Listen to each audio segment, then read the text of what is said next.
एक मुस्लिम औरत ने बाजार में देखा कि एक हिंदू स्कूल का लड़का स्कूल बैग लिए हुए बैठा रो रहा है। जब उस मुस्लिम औरत ने ये देखा तो वो सोचने लगी कि आखिर ये बच्चा रो क्यों रहा है, आखिर इस बच्चे को क्या तकलीफ होंगी। वो औरत उनके पास गई तो ख्याल आया कि मुझे इसको डिस्टर्ब नहीं करना चाहिए, शायद स्कूल में मार पड़ी होंगी इसलिए रोता होगा। वो औरत उस लड़के को बिना कुछ कहे वहाँ से चली गई। अगले दिन उस औरत ने बाजार में उस लड़के को मजदूरी करते हुए देख लिया। उस औरत ने देखा कि वो लड़का काम करते वक्त रोता जाता और काम करता जाता था। उस मुस्लिम औरत से अब रहा नहीं गया कि आखिर ये लड़का कौन है और ये रो क्यों रहा है। वो औरत फौरन उनके पास गई और कहा कि बेटा आप कौन हो और आप ये मजदूरी का काम क्यों कर रहे हो, आपकी उम्र तो अभी पढ़ाई करने की है। जब लड़के ने ये सुना तो वो खामोश रहा और उसने उस औरत को कुछ भी नहीं बताया। वो औरत समझ गई कि ये लड़का जरूर कोई तकलीफ में है। वो औरत वहाँ से चली गई और एक जगह छुप गई कि आखिर ये लड़का करता क्या है। जब उस लड़के ने काम खत्म कर लिया तो मालिक ने उस लड़के को पैसे दिए और वो लड़का वहाँ से जाने लगा। वो औरत सोचने लगी कि आज मैं पता करके ही रहूंगी कि ये लड़का कौन है और कहाँ जाता है। वो औरत फौरन उस लड़के का पीछा करने लगी। वो लड़का आगे आगे चला जा रहा था और वो औरत उनका चुपके पीछा कर रही थी। उस औरत ने देखा कि वो लड़का एक दुकान पर गया और उसने पापड़ का पैकेट और कुछ सामान लिया और वो वहाँ बैठकर पापड़ खाने लगा। वो औरत सोचने लगी कि ये बच्चा बड़ा मासूम है और मजबूर भी है। जब उस लड़के ने नाश्ता कर लिया तो वो फौरन वहाँ से चलने लगा। कुछ दूर जाने के बाद वो लड़का एक घर के अंदर घुस गया। वो मुस्लिम औरत फौरन गेट पर गई और चुपके घर के अंदर देखने लगी। उस औरत ने देखा कि उस बच्चे का बाप बीमार पड़ा लेटा हुआ है।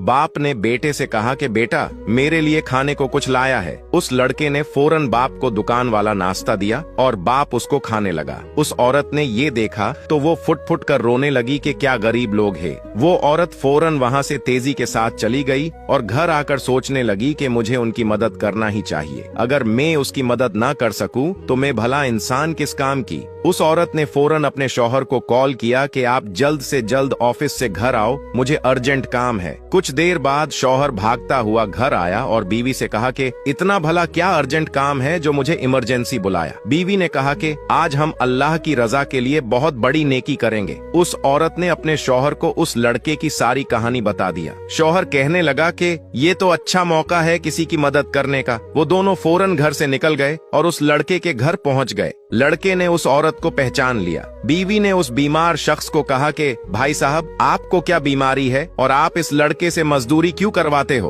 अभी तो उस बच्चे का स्कूल में पढ़ाई करने का वक्त है। वो बीमार शख्स ये सुनकर फुट कर रोने लगा और कहा कि बहन इसकी माँ मर चुकी है और मुझे कैंसर है। मैं इस कदर बीमार हूँ कि अब मैं कोई काम नहीं कर सकता और हम दोनों के अलावा अब इस घर में कोई नहीं।